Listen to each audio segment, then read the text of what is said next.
In the middle of the crowd, a boy and a girl were kneeling. Panic begged for help from a scary man with spiky black hair.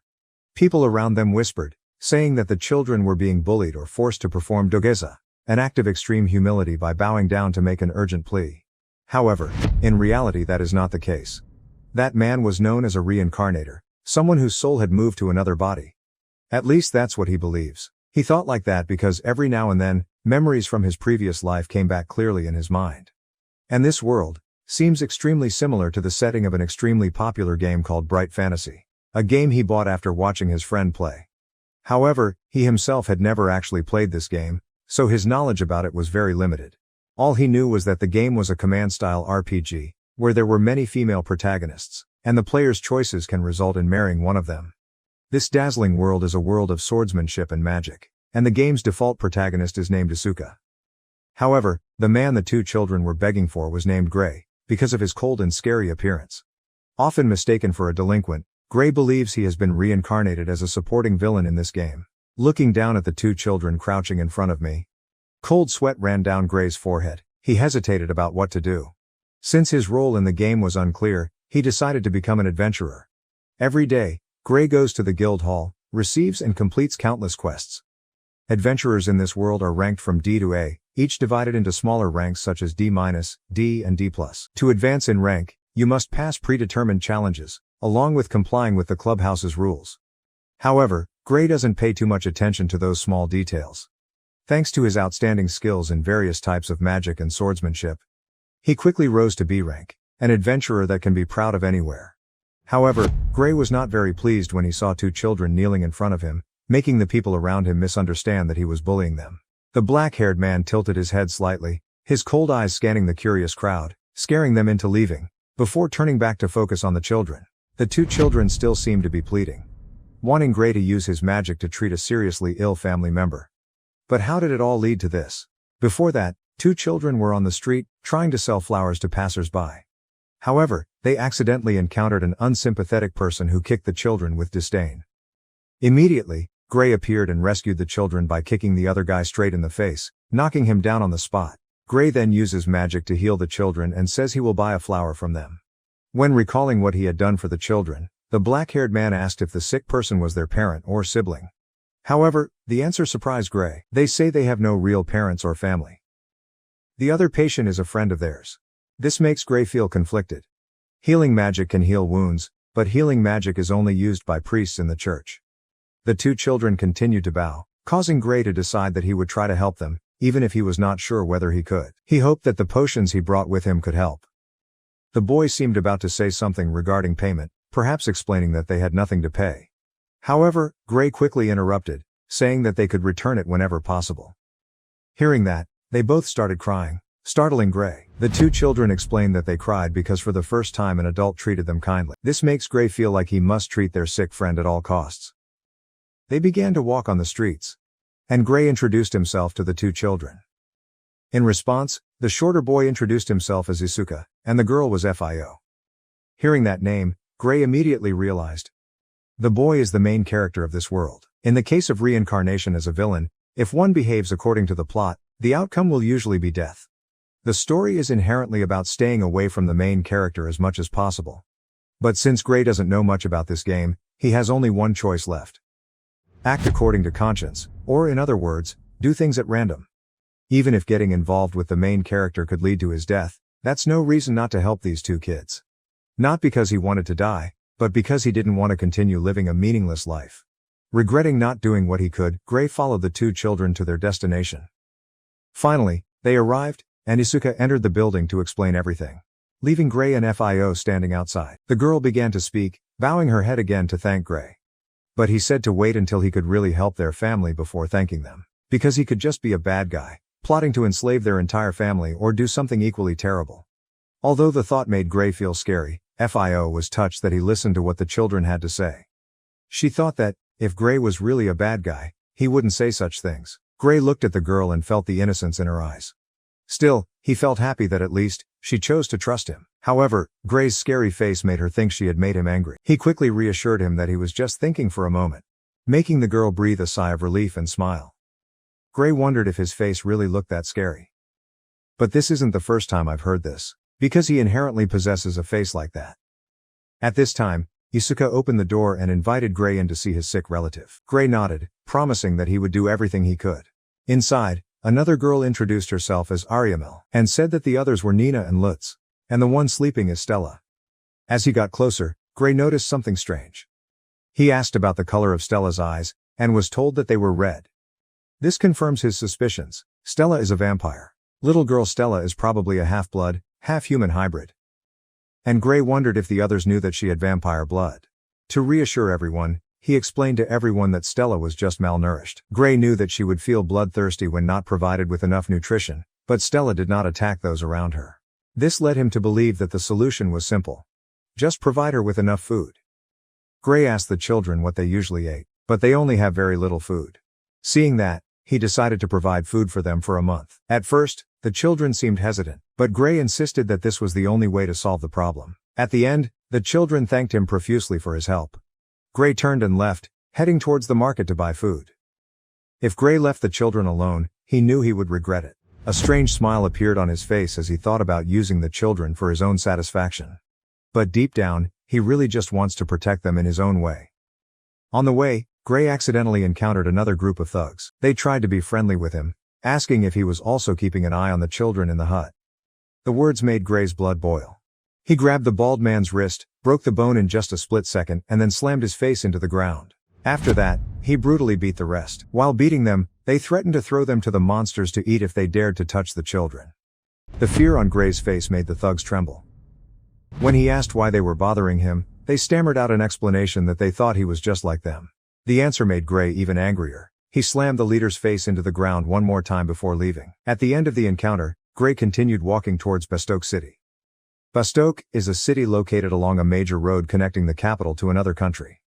It has an adventurers guild with many quests, making it an ideal place to live for professional adventurers like Gray.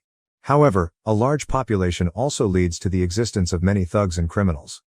Ignoring potential trouble, Gray wandered around to buy food for the children. He felt happy that he was able to provide meals for them, thanks to the bonuses he earned from quests. Gray always gets all the rewards for himself because he doesn't have a team, but instead of admitting that no one wanted to cooperate with him, he told himself that working alone was for another reason. Once back at the hut, Gray put down the food bag and told the children it was time to cook. Gray was surprised to see the children excitedly starting to prepare dinner. Ariamel said she would light the fire, while Lutz stood quietly watching. Fio tells Nina and Lutz to wait with her, making Gray feel satisfied because they are all very obedient. They started following the recipe. And Gray was surprised at how easily the children could handle simple dishes. When I glanced down, he noticed that Nina was drooling. He wiped her mouth, and was surprised when she called him daddy, leaving him confused and not knowing how to react. He was about to deny it, but Ariamel gently told Nina not to bother Gray. Finally, dinner is ready. And Gray sat down to eat with the children. They kept praising the food because it was so delicious. While eating, Gray had to wipe Nina's mouth. This time it's Lutz too, causing Nina to thank him and call him dad again. At that time, Stella woke up, and Ariamel gently fed her food. The scene became warmer than ever, making everyone feel happy. The children all told Gray that he could leave the cleaning up to them and in unison thanked him for the meal. This made Gray think that there was no need to be so formal with him, but he also understands that that attitude will change over time. When Gray decided it was time to return home, Nina suddenly jumped on him and gave him a broken old doll, leaving him bewildered and not understanding the meaning. Ariamel tried to pull the clingy girl away from him. But Gray gently said that it was okay, because Nina was just a child. He said he could stay longer until her bedtime. Gray thought he should do everything he could to avoid regret later. Images of his past suddenly appeared. The days when his family left him alone in an empty house. The last words he heard before being brought into this world still echoed in his mind. The next morning, Gray bought more food and chuckled, with a somewhat evil smile as usual. Gray thought about preparing a meal with better quality meat for the children in the future when the time was right. That day, he brought them food and included some papers with recipes and menu suggestions. He explained that he wouldn't be able to come every day, so they could use them as reference. Ariamel suggests that Gray should come check on the children. Made him feel satisfied when he saw them sleeping so well. Even though Nina caused a bit of trouble earlier, Ariamel and the other children were still happy that Gray had a good rest.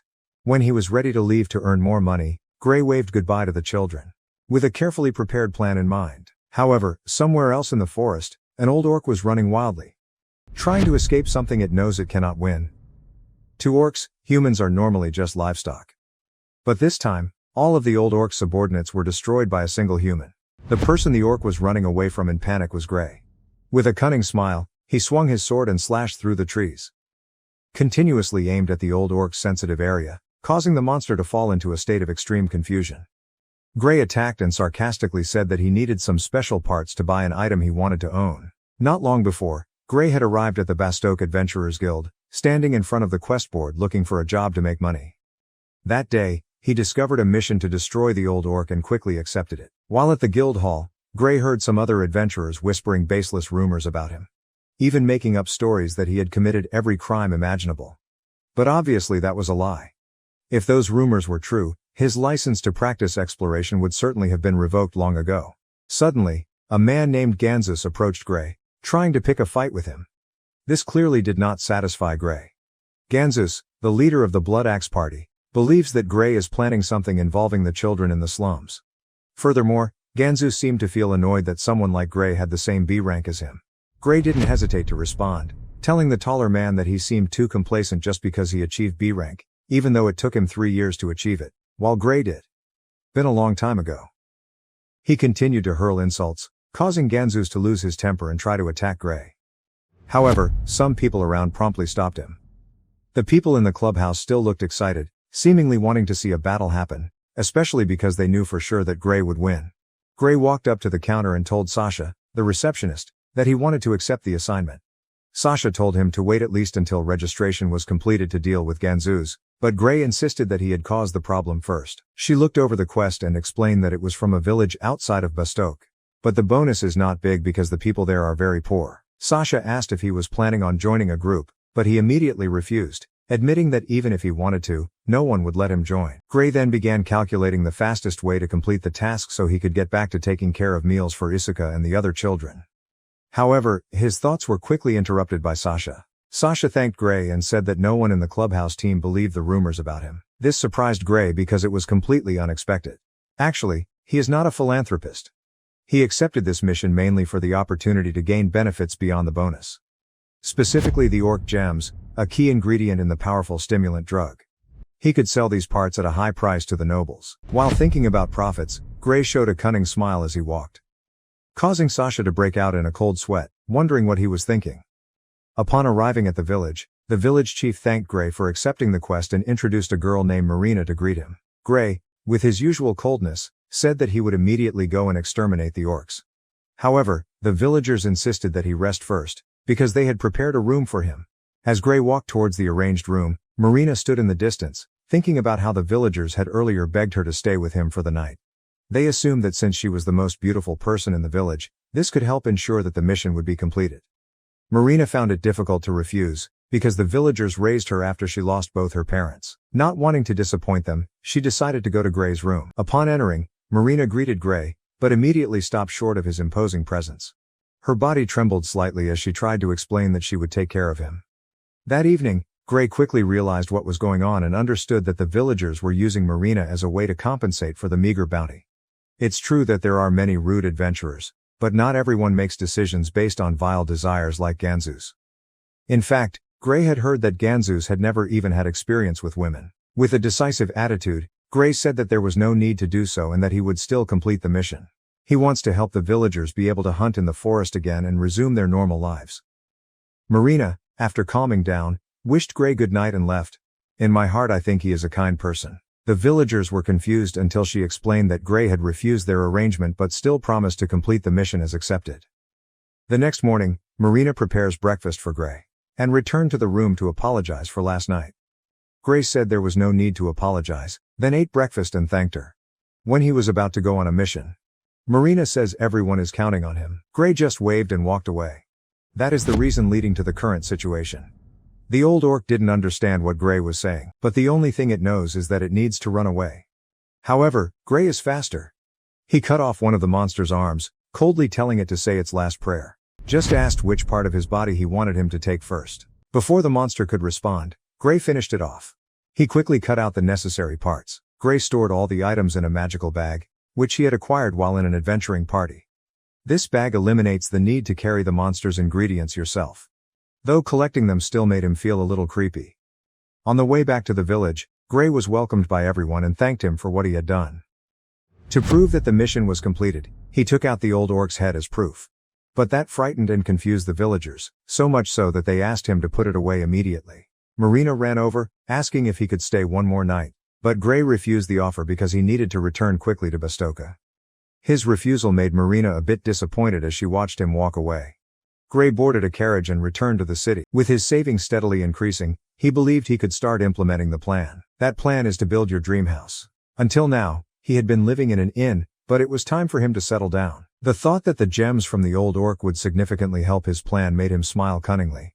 This frightened the people traveling on the carriage, causing Gray to quickly snap out of his thoughts. The next morning at Bastoke Inn, Gray is trying to sew the doll back together. However, he knew that even if he stitched it back together, it would soon tear again. He thought that perhaps he could save it with alchemy. When he was about to leave, the innkeeper called him back and asked him where he was going. He even guessed that perhaps it had something to do with a woman. The bald man, the innkeeper, prepares to tell stories from his past. But Gray quickly called Lena, his daughter, down to stop him from continuing. Lena rushed down the stairs, slammed her hand on the counter and loudly scolded her father not to bother customers with his old stories. The innkeeper frantically tried to explain, but they started arguing again. He turned to Gray, complaining that this was unfair, that the two men should be able to share their exploits with each other. However, Gray ignored him and continued walking without saying another word. As he left the inn, Gray began to think that the old man's odd behavior might be the reason why the inn was not prosperous, despite the delicious food and clean rooms. On the way to the alchemy workshop, Gray entered the building and greeted a man named Lux, who immediately asked why he brought a doll. Gray did not answer directly but asked Lux to repair it. However, Lux refused to do so unless he gave him a specific part from the old orc. Gray didn't say anything more, just took out the old orc's head. This made Lux panic, and hastily explained that he was talking about another department. Knowing clearly what Lux was implying, Gray reluctantly took out a gem and gave it to him. Although he felt a bit disappointed at having to use a precious item, Gray also consoled himself that Lux was the type of person who was willing to give away expensive healing potions for free, as long as you treated him well. Finally, the doll was fixed, and Gray immediately returned to the hut. As soon as Nina saw him, she burst into tears of joy, calling him daddy one more time. Ariamel quickly apologized to Gray for her actions. Gray tries to comfort Nina, while Stella walked over, reminding him to pat Nina's head gently, also calling him daddy. This suddenly reminds Gray of the doll and he gives it back to Nina. The little girl hugged the doll tightly, burst into tears of joy, making the atmosphere in the hut warmer than ever. In joy, everyone decided it was time to prepare the meal. Ariamel tries to get Nina to hang out with Fio for a while, but Gray says she can just stay at her place. When the meal was complete, Gray noticed Isuka trying to sneak the mushrooms in her meal to Fio, who clearly wasn't happy about it. Observing Isuka, Gray couldn't help but wonder. How could such an ordinary boy become the main character of this world?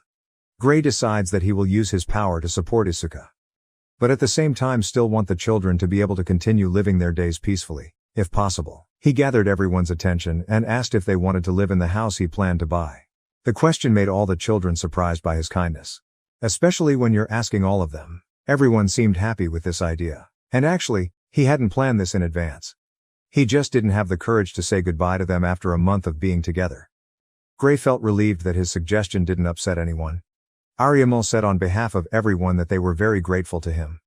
The other children agreed, and the group finally turned their gaze toward Stella. The girl gave a determined thumbs up, showing that they all agreed with his proposal. Gray walked out of the hut, but Nina immediately ran after him, looking confused and asking where he was going. He hesitated for a moment, then knelt down to her level, gently patted her head and explained that he was looking for a new home for all of them. The black-haired man told Nina to look forward to it and she nodded in agreement, making Gray and the others feel relieved that she didn't make a fuss. Fio and Isuka also said goodbye to Gray before he returned to the city. As he walked, he thought about how he would need a very large house to be able to give each person his own room. Gray approached the Adventurers Guild, muttering something to himself as he walked, until Ganzus tried to cause trouble for him again. Ganzus sneered, asking Gray if he could buy any old orc's ears, because he did not believe that Gray could defeat an old orc in just 2 days. Ganzus continued asking where one could buy those things, but Gray just calmly replied that he could go pick herbs or take on other easy tasks if he was too scared to hunt goblins. However, Ganzus just smirked and continued to repeat the question, making Gray unable to believe he was having to answer this. Even so, he knew well that there was always a system in the guild hall to ensure rewards were distributed properly for monster slaying. Even without a specific quest, anyone can bring an item as evidence, such as an orc's ear, to claim a reward. The reason Ganzus kept pestering Gray was because he wanted to get those proof items without having to fight. Gray sighed, reached into his magic bag, and said he brought more than just ears. He continued to throw the orc's head towards Ganzus. The big man caught it reflexively, but stood still before he could understand what was happening. A moment later, when he realized it, he immediately dropped his head to the ground with a shocked expression. Gray picked up the head, holding it close to Ganzus's face with a cunning smile, intentionally scaring him even more. Sasha called Gray's attention and told him to come to the counter to report completing the mission immediately. Gray complied, placing his head on the counter. But the girl with glasses quickly reminded him not to do so suddenly, because that could be considered harassment. Although she didn't mind herself, Sasha was worried about how the other receptionists would react. However, Gray didn't see any reason to bother, because he just went to her counter, even when it was crowded. She was one of the few people who wasn't afraid of his scary face. Sasha started mumbling, complaining about Gray's words, because she didn't know how to react. After processing and giving you the quest reward, Gray said he had a question to ask. He explained the situation to her, causing Sasha to decide that it would be best to go out with him to discuss it. Sasha leaves the job to another receptionist, Melinda, before leaving with Gray. When she saw the monster's head on the counter, Melinda immediately panicked, not knowing what to do with it. But both Gray and Sasha ignored her, walking out to continue their conversation. Sasha is surprised when Gray asks for real estate guidance. They happen to pass a house that Gray immediately recognized. Used to be the headquarters of the Valkyrie group before they moved to a larger place when the group expanded. Valkyrie is an A+ rank adventurer group, almost reaching S rank, and is made up entirely of female members. Gray remembered being called to this building once to handle work related to the group. But when he thought about how the children would react to this house, he immediately decided on it. Sasha was surprised by his quick decision, and Gray just said he chose it because it was cheap. However, Sasha explains that the reason the house is so cheap is because the Valkyrie members agreed to pay half the cost, surprising Gray. After completing the transaction, Sasha left, leaving Gray standing there, thinking about this surprise. Gray seemed to immediately realize there were 5 people lurking around him. They clearly came with the intention of taking his life. The person standing behind him, wearing a cloak and mask, asked if he was Gray. Gray immediately recognized that those words carried the image of the group of thugs from the previous day, especially the spiderweb symbol they used. He asked again if the masked person belonged to the group Rapacious Spiders, making the stranger seem surprised. But before he could react, Gray rushed behind him and slashed his hand. Gray repeated the question, but when he received no answer, he did not hesitate to cut off that person's head. After that, he quickly went to hunt down the remaining guys. Finally, Gray came across 2 people hiding in the bushes near the hut where the children were staying. These 2 guys were chatting with each other until Gray suddenly appeared from behind. Make them scared and run away. However, Gray is faster. He used magic to bind them both and questioned about the whereabouts of the other members of the group. After a short rest, Gray returned to visit the children in the hut and was greeted by Ariamel. Ariamel and Nina happily welcomed Gray home. Meanwhile, little Nina suddenly fell, and Gray was busy thinking about how to end the group of criminals he had just faced. After putting the children to bed, Nina woke up again and asked Gray to pick her up, making him surprised and stunned for a moment. He seemed overwhelmed by a warm feeling upon hearing this request. Finally, Gray picked Nina up, making her smile happily from ear to ear. Isuka and Stella also walked out, and Stella immediately asked to be carried. Gray complied with her wishes. But when he saw that Lutz also wanted to be carried, he told the boy to wait his turn. Gray then informed the children that he had bought a new house that day and that the group would move in 2 days, when everything was arranged. All the children smiled brightly, agreeing with the excitement of the good news. After everyone went to bed, Gray pulled the blanket over each child and started to walk out of the room. But before he could leave, Stella opened her eyes and noticed him leaving. The girl asked if he was going to work. Gray gently replied that she should go back to sleep, then walked out of the room into the peace of the night. The little vampire girl quietly asked Gray if he would come back. Gray reassures her that he will definitely come back, especially since the group will now live together. Stella added that he was not allowed to get hurt, otherwise everyone would be very worried.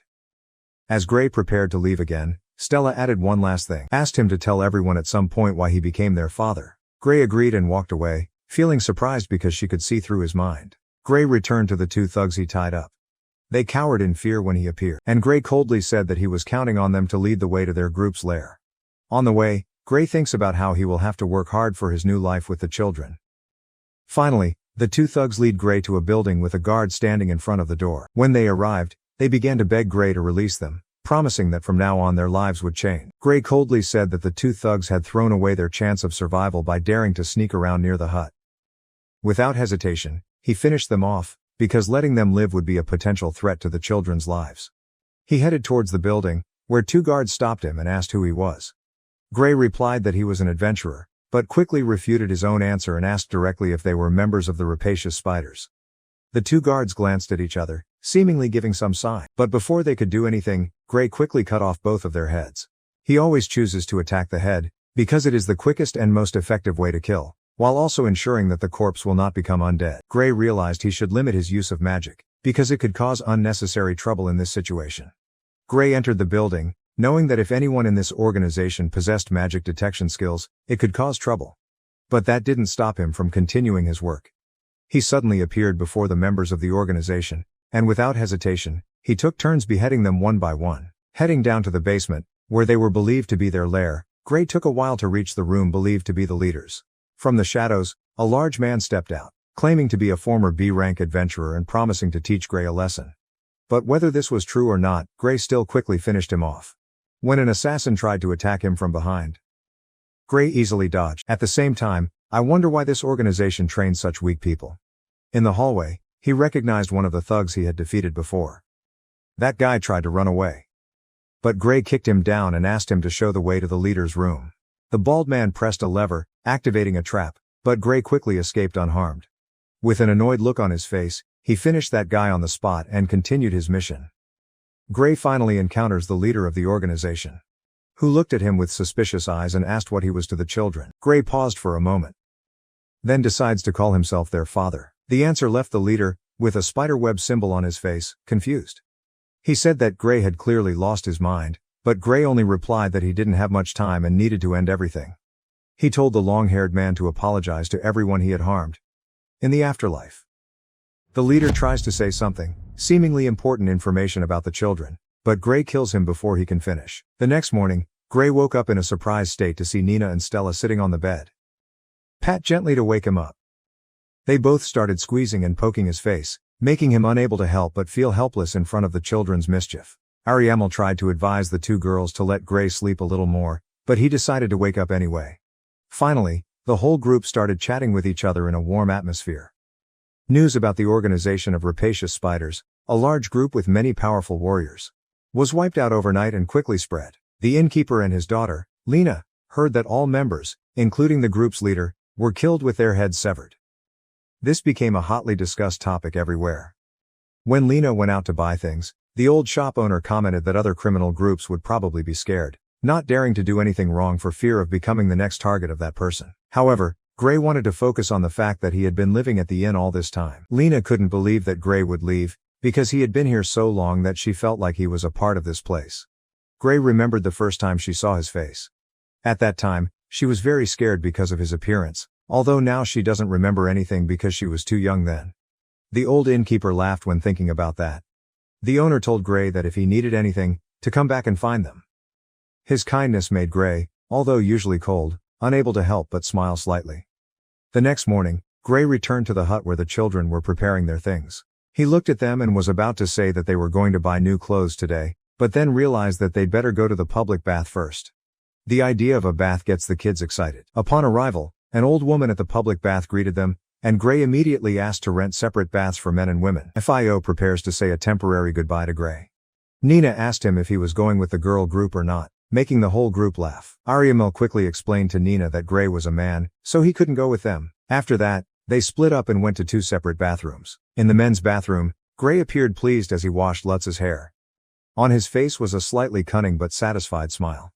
He felt warm and happy when he tried to experience parenting activities, such as taking care of and washing the children's hair. Gray told Isekai that he would be the next person to wash his hair. The boy felt extremely embarrassed about this. But in the end you still have to accept it. After everyone finished the bath, the group went to the clothing store together. The shop owner was a little scared when he saw Gray, but he ignored it. The children choose their own clothes. Everyone seemed happy with their choice. Upon leaving the store, the group headed towards their new home. The sight of the house made all the children stand still, speechless because they were so surprised and excited. Nina, Lutz, and Stella began to explore every corner of the house, while Fio and Isuka make sure to watch over them. Gray told Ariamel that the rooms would be chosen on a first-come, first-served basis. However, Ariamel said she would wait until the end to get the remaining room. Gray feels that it will probably take a while before kids start making specific requests on their own. But for the time being, he decided that the youngest children would sleep in the same room as him or Ariamel, at least until they want their own room. Gray began to think about whether or not he should let the children go to school. In this world, there's an academy that children 12 years old and up can attend. However, he was confused because that place seemed more suitable for noble children to build relationships.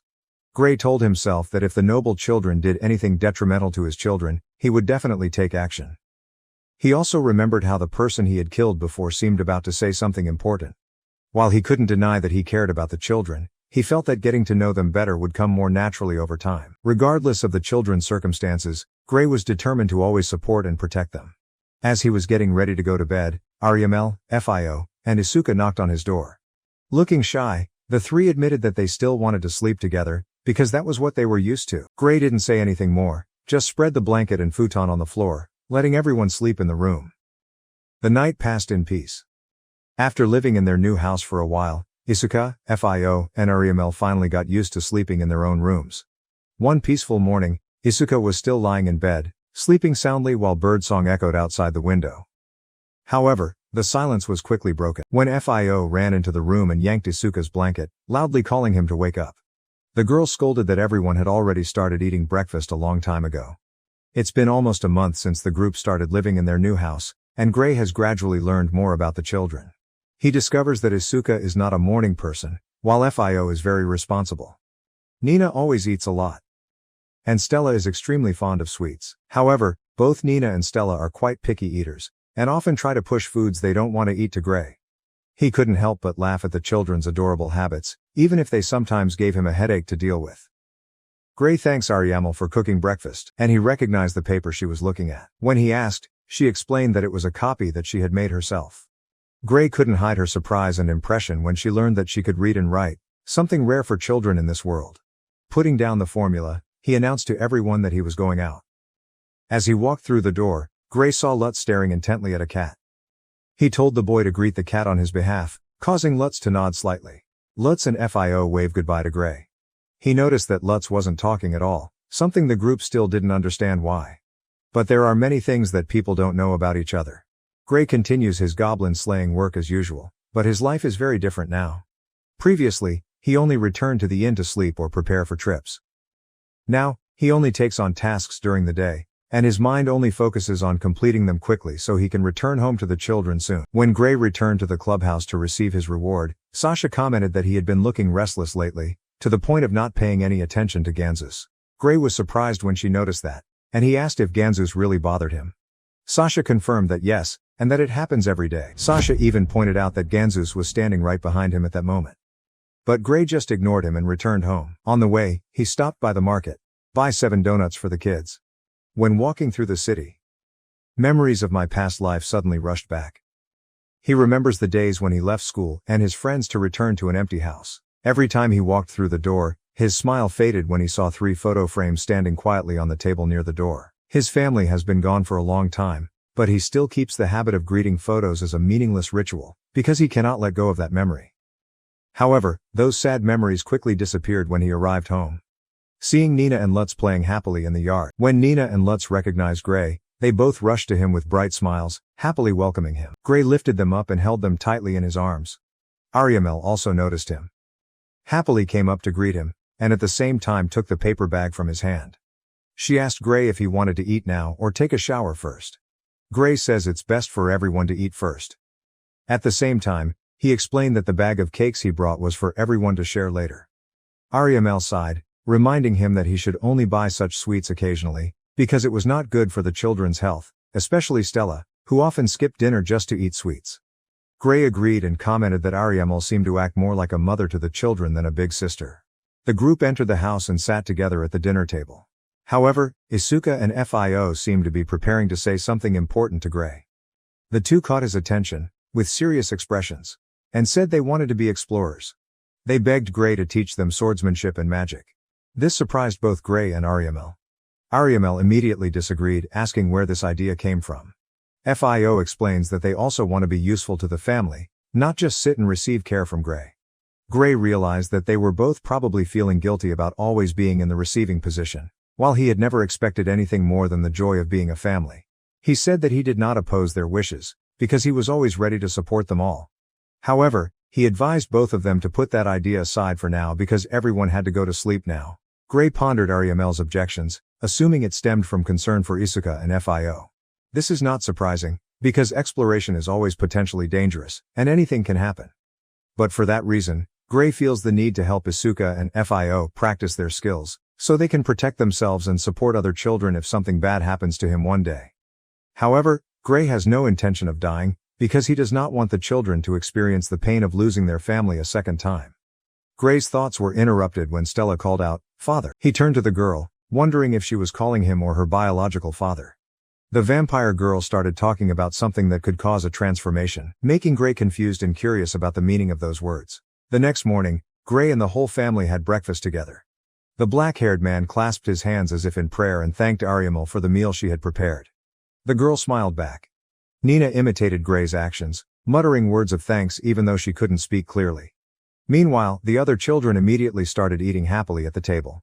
Stella stared at Gray with intent eyes until his thoughts were interrupted by Ariamel, who mentioned that she had prepared a lunchbox for him today, because she thought he often skipped lunch. Gray accepted the lunchbox because he believed that no one could refuse such a kind act. The long-haired girl also wanted to discuss Isuka and FIO, because she was worried about the two people's condition when they suddenly expressed their desire to become adventurers. Gray quickly reassured her that, whether the two children became adventurers or not, he still wanted to support them in pursuing their dreams. He understood her concerns, so he suggested that she talk to them directly. Ariamel agreed and told him to return safely after completing his mission. At the clubhouse, Gray noticed the atmosphere was noisier than usual. So he walked up to Sasha, an employee he knew, to ask what was going on today. Sasha explains that today is the day the members of the Valkyrie group returned from their expedition.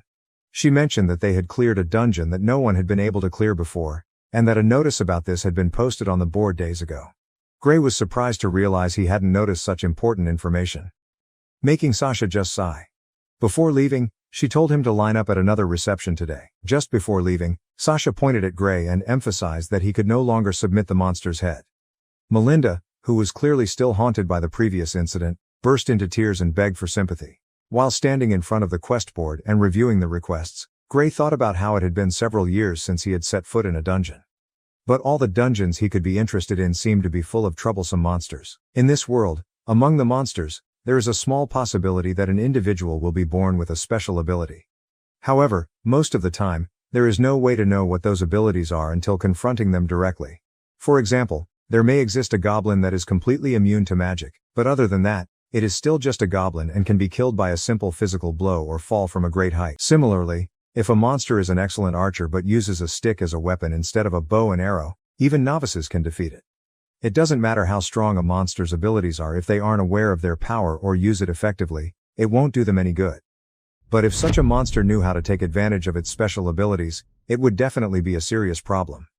If the monsters are smart enough to use their special abilities, there might have been one among the goblins Gray killed yesterday.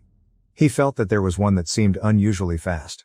Perhaps it is some form of skill or gift that is given, similar to the talents that people are born with. However, Gray thought that the church would make a fuss if they heard about this, because the idea that monsters could be blessed similarly to humans would not be in accordance with their beliefs. But according to Gray, he doesn't believe that the gods care about who is human or monster. After completing the job of killing goblins, Gray sat down to rest and eat the lunchbox prepared by Ariamel.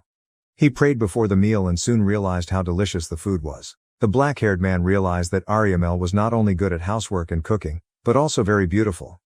This makes him think that one day she will bring home a mate, and he will have to practice self-control not to behead that person. Back at the clubhouse, Gray approached Melinda, who was still clearly tense in his presence. However, she breathed a sigh of relief when she saw that he didn't bring any heads this time. When Gray brought exactly what was required on the mission, Melinda looked around and asked if the Valkyries had returned yet. Melinda replied that they were upstairs, before teasing him, thinking that he cared a lot about the group members. Gray quickly left the guild hall to return home, because he knew they wouldn't leave town so soon. I still have some things to tell them, but first I want to buy a gift for the children.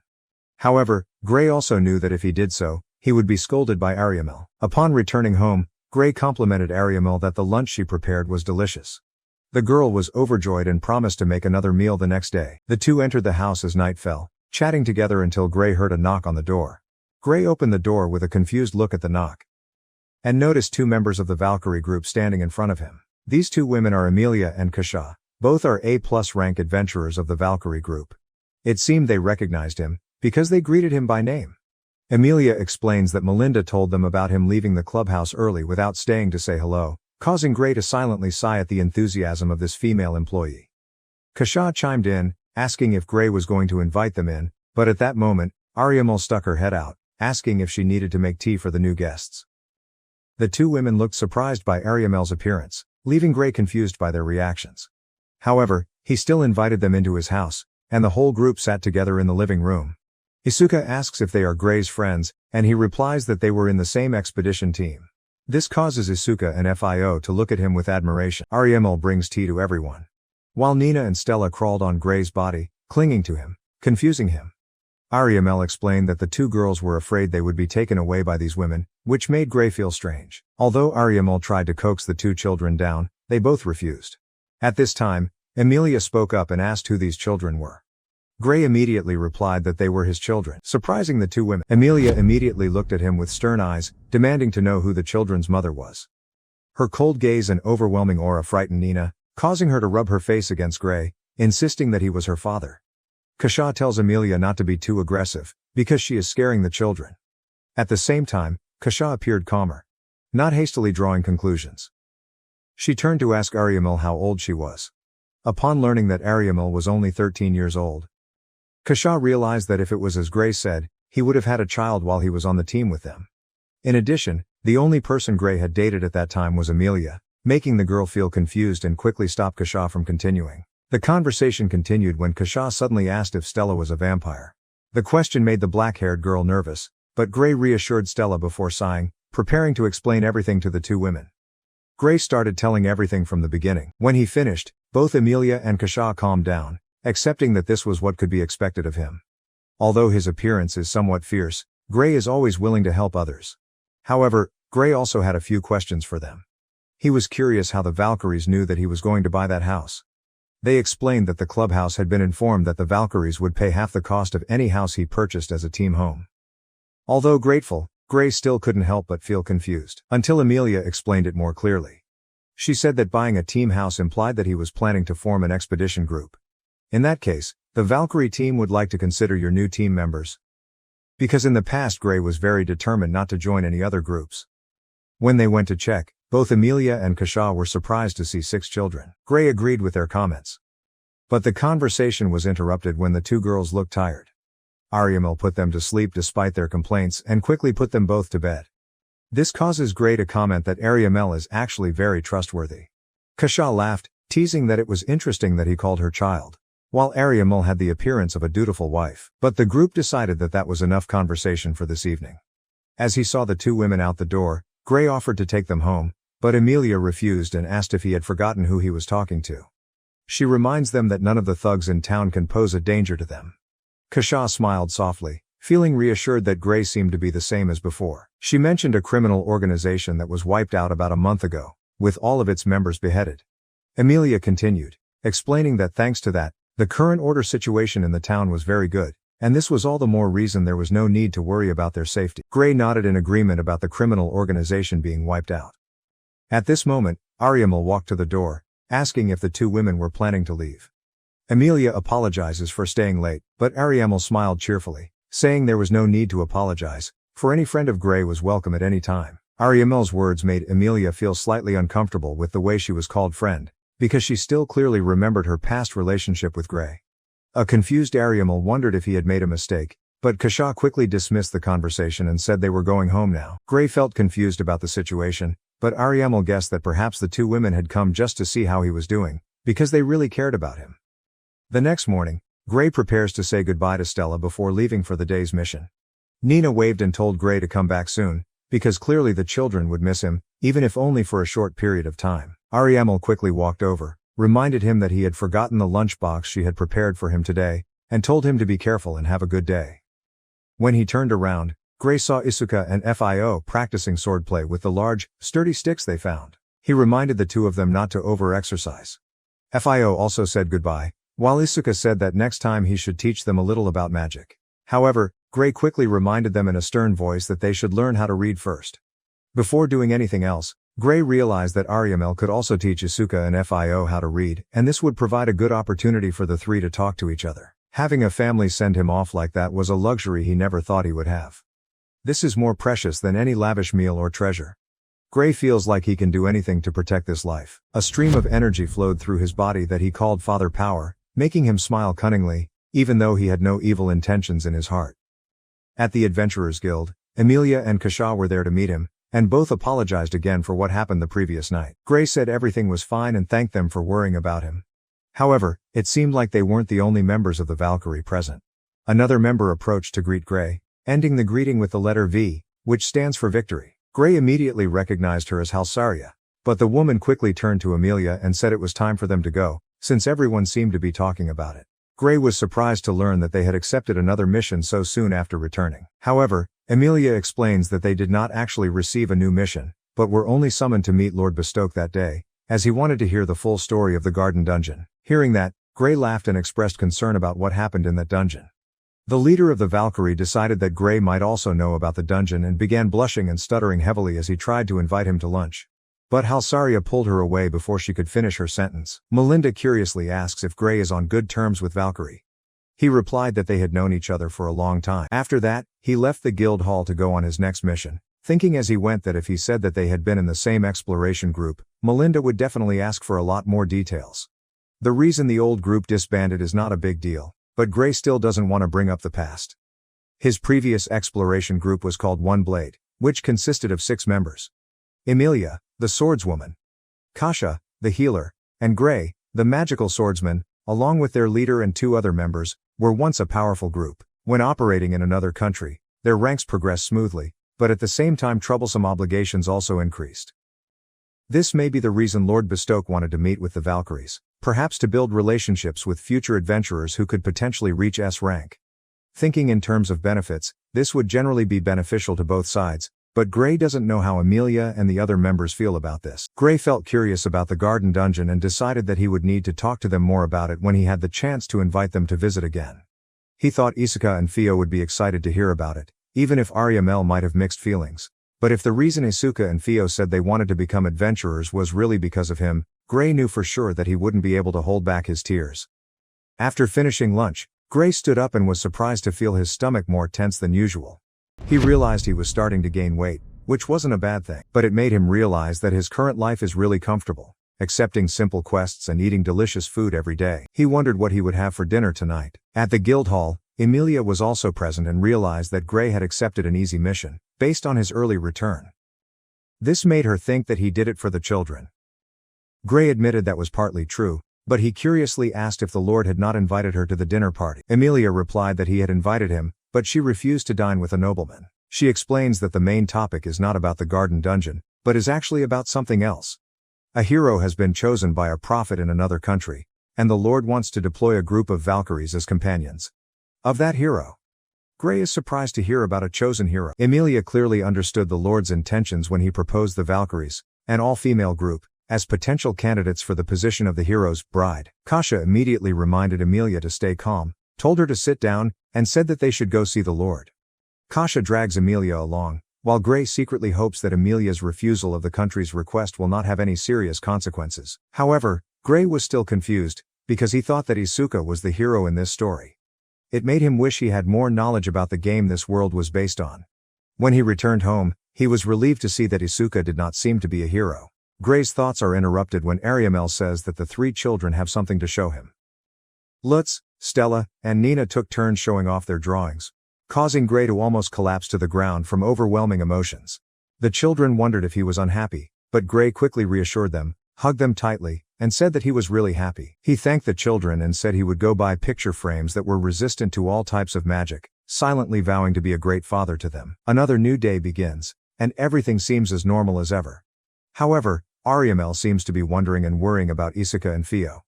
She placed her hand on the window frame, looked out and saw Gray seemingly saying something to the two children, making them look sad before he left on his exploration mission. Deciding to temporarily put aside her anxious thoughts, the long-haired girl walked over to Stella and Nina. Stella, the vampire girl, asks what they will do today, while Nina looks excited, saying she wants to play. Ariamel laughed and said that today they would spend time cycling the laundry, an activity equivalent to a washing machine cycle in this world, called a low-tech equivalent. The two girls seemed satisfied with the answer, then ran away so Nina could put away the dolls and prepare for nap time. Isuka and Fio entered the house with Lutz by their side. The black-haired boy insisted that they should do something as well. Ariamel immediately said they could help clean the bathroom. Although they didn't refuse, it seemed like Isuka and Fio wanted to discuss the sword training they had been practicing recently. The two suggested talking to Ariamel after finishing cleaning, and the long-haired girl agreed. Meanwhile, Nina and Stella happily helped Ariamel wash clothes by jumping into a basin of soapy water and walking in rhythm like they were reviewing troops. While Isuka and Fio were washing the nearby area, the black-haired boy suddenly slipped on something and fell to the ground, hitting his head. This made Ariamel worried about his condition. Nina and Stella also wonder if Isuka is okay, while Fio asks the boy how he fell like that, then says she will go get the first aid kit. The other children continued to jump around in the soapy water, and Ariamel reminded the group to hold on tight to avoid falling like Isuka, making the boy feel ashamed of his actions. After a while, when the washing job was completed, Ariamel feels proud of everyone's help. She also eagerly waited for compliments from Gray. The older girl decided it was time to feed the family. And everyone enjoyed the meal, except for Stella, who was reluctant to eat because she almost always liked sweets. After the meal ends, the whole family cleans up together. Meanwhile, Fio prepares to go out to shop for her next meal. Ariamel looked out the window and saw Lutz taking some leftovers out to feed the cat named Nora. Nina was also there with him, both looking very happy as they watched the cat eat deliciously, making Ariamel sigh, shaking his head with a gentle smile. Stella walked up to her and told her that she needed to go to the bathroom. This causes Ariamel to decide that everyone should take turns going to the bathroom before nap time. The younger children had all gone to take their naps, making Ariamel smile with satisfaction. Isuka and Fio entered the room, reiterate that they really want to be explorers. However, Ariamel wants them both to choose less dangerous jobs, like working in town. Isuka and Fio both reject the idea, insisting that they want to help people the same way Gray does, and hoping that Ariamel won't worry once they finish their studies. The two offered to ask Ariamel to teach them how to read and write. Even so, the girl still couldn't stop worrying, thinking about how the two of them were able to dream of their future because of the kindness Gray showed them. Finally, she agreed to teach them, with a reluctant smile. At this moment Lutz just woke up. Makes Fio curious if he is interested in studying. Nina also woke up and curiously asked what Lutz was doing, while Stella was still half awake, immersed in strange dreams related to Gray. Ariamel suddenly had an idea. She suggested that the group write a letter to Gray, causing all the children to become excited and agree immediately. Watching children try to learn how to write, the older girl feels satisfied when she sees their efforts. The next morning, Gray woke up in bed with 3 children lying around him. He looked up at the ceiling, silent for a moment. Stella and Nina lay on either side of him, while Lutz lay on top of the blanket, almost falling off the bed if he moved any more. Carefully, Gray began to get out of bed, trying not to wake anyone. I know that today is the day I need to do something important. Thinking so, he glanced at the wall where the 3 children's drawings were hung. That reminded him that he needed to buy a few picture frames to protect these works. The black-haired man left the room, and Ariamel suddenly let out a surprised, "Ah," when she saw him. When Ariamel wondered if she had woken Gray up, she quickly explained that she was just preparing breakfast. Gray responded that he always let her take care of everything, and this time he wanted to help a little. The long-haired girl smiled and agreed. The two of them began setting up the utensils and cooking breakfast, then placed the food on the table when finished. Gray suddenly wondered if he had cooked too much, but he decided to ignore that thought. Just then, Fio burst through the door, apologizing for sleeping in late. Ariamel greets her, while Fio is surprised to see Gray there. He told her to go wake everyone up. Although a bit embarrassed because her hair was messy, Fio still nodded and timidly walked away. As everyone gathered and walked towards the dining room, the 3 younger children still looked sleepy. Gray, with a determined look on his face, took out a few towels and announced that he would take charge of helping the 3 wash their faces before breakfast. Ariamel has no complaints about this decision. Gray felt like he was about to enter a battlefield as he led the 3 children into the bathroom. The 3 children took turns causing chaos in the bathroom. One cried, One drank water, another almost fell into a bucket of water. After all that trouble, Gray finally brought the children back, making Ariamel laugh at the sight. Suddenly remembering something, Gray told Ariamel that she didn't need to prepare lunch, because I don't accept any missions today.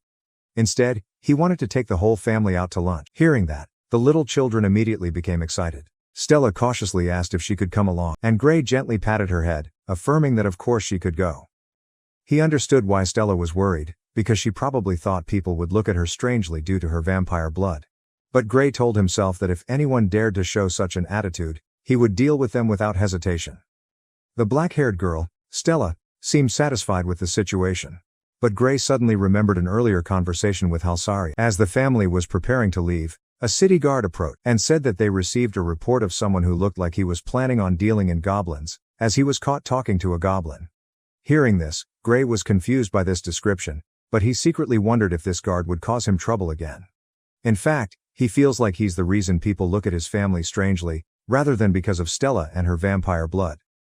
The guard was clearly unhappy to see Gray again, and began harassing him about being with the children.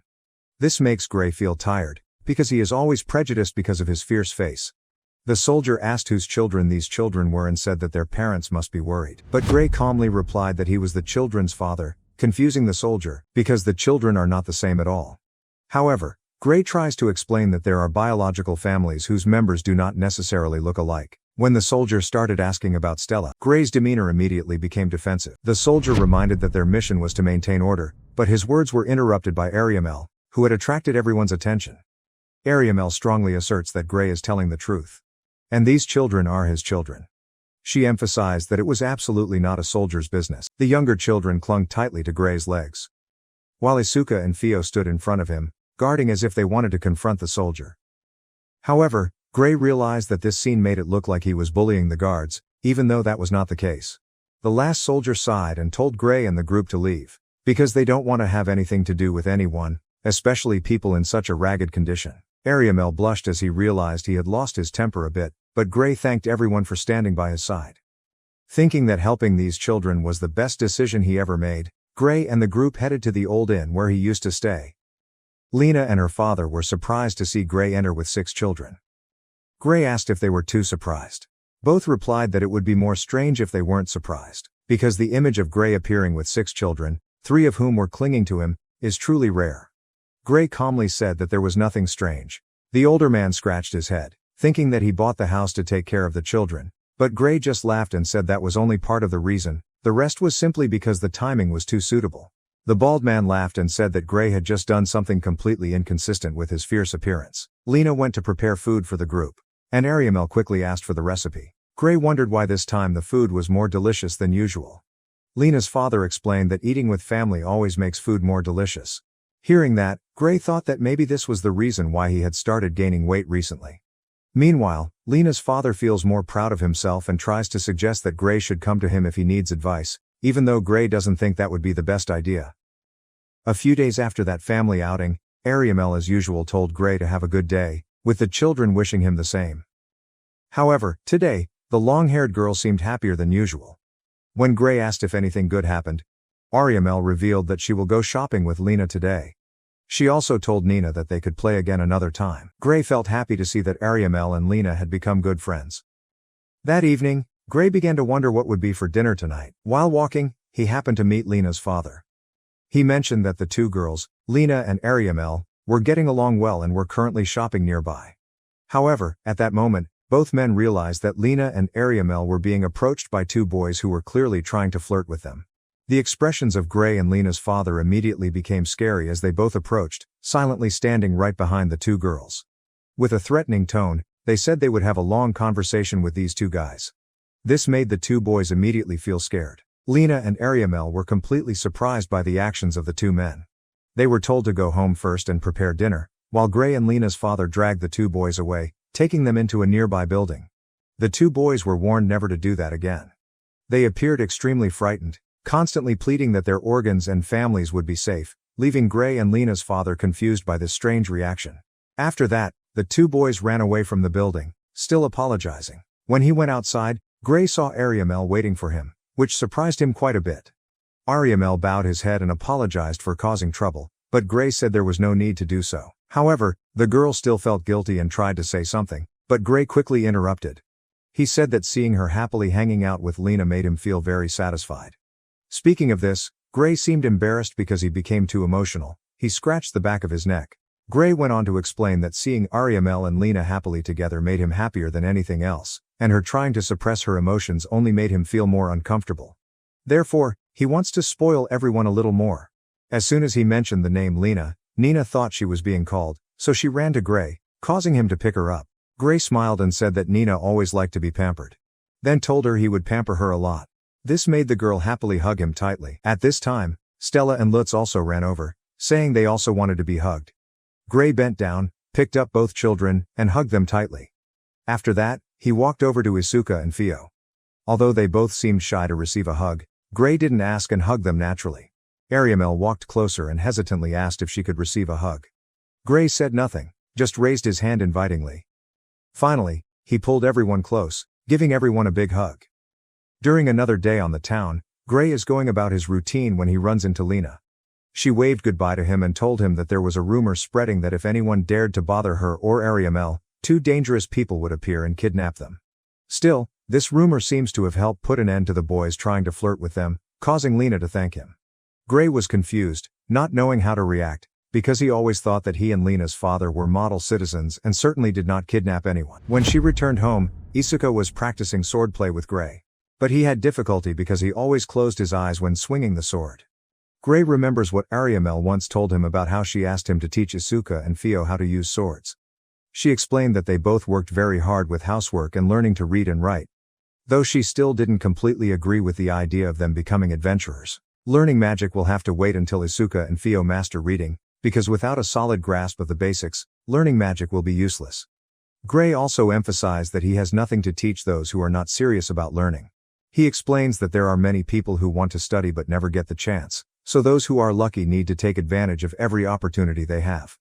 Gray then told Isuka to rest while it was Fio's turn to practice, and the two would alternate until he believed the training session was enough for that day. Meanwhile, at the Holy Kingdom Church of Storia, a person equipped with armor is informed that preparations for their departure are complete.